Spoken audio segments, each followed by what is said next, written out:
Katie was using substances for quite some time before I really understood what was going on. She had a problem, she had an eating disorder first, and we were concentrated on that, but I didn't know that she was masking some of her anxiety and depression over the eating disorder with drugs. I attributed a lot of things to the eating disorder.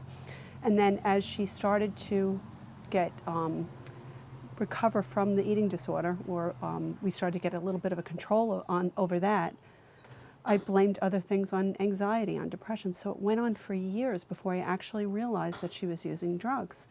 And it's not something we didn't talk about in our house. We talked about it openly, and she was adamant that she would never do anything like that. And so I was very shocked, and it took me a long time to understand, probably about 5 years to see it. It was really heroin that she was doing, and that was a huge shock to me, because that's not what it wasn't even on my radar.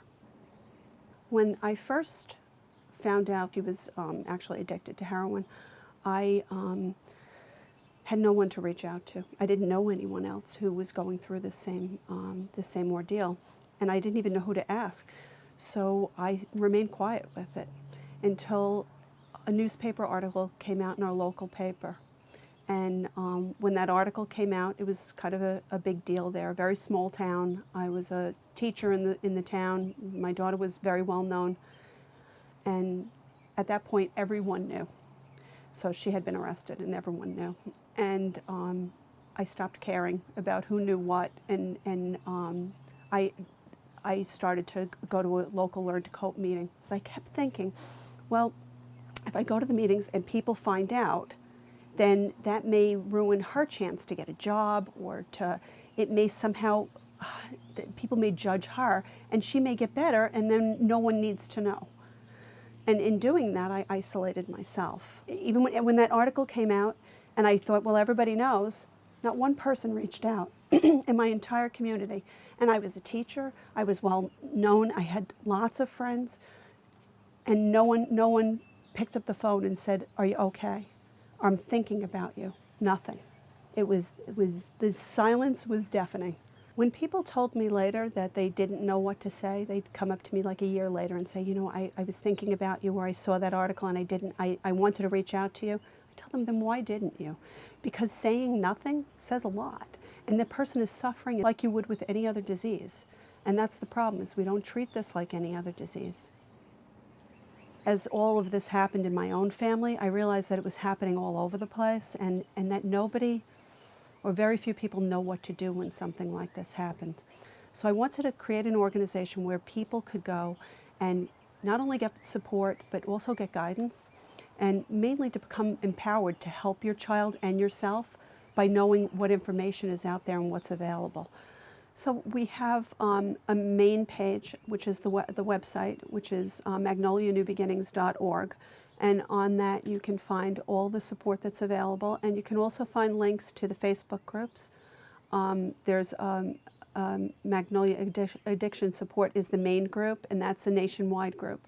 So even if there's not a chapter in the person's state, they can still join that and get help. We have a grandparents group that supports grandparents that are raising their grandchildren. They are isolated because it's a different experience to lose your child to this, because there's a stigma involved, than if it were anything else. So now they're dealing with the fact that they've lost a child, they're grieving, and they have a grandchild they're raising, and there's a stigma associated with that.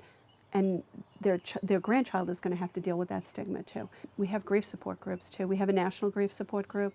The people that belong in these groups are the most beautiful souls I've ever, they touch each other, and they help each other and support each other in a way that only somebody who has lost a child in this way could possibly understand. We also have a recovery group, and for people that are in or seeking recovery. And it's, the administrators on that group are social workers.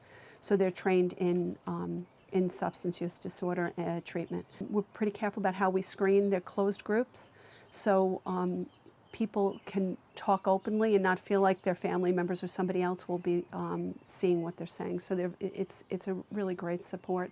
The biggest reward in the whole world is when I meet somebody and they had no idea that any of this existed, and they get help.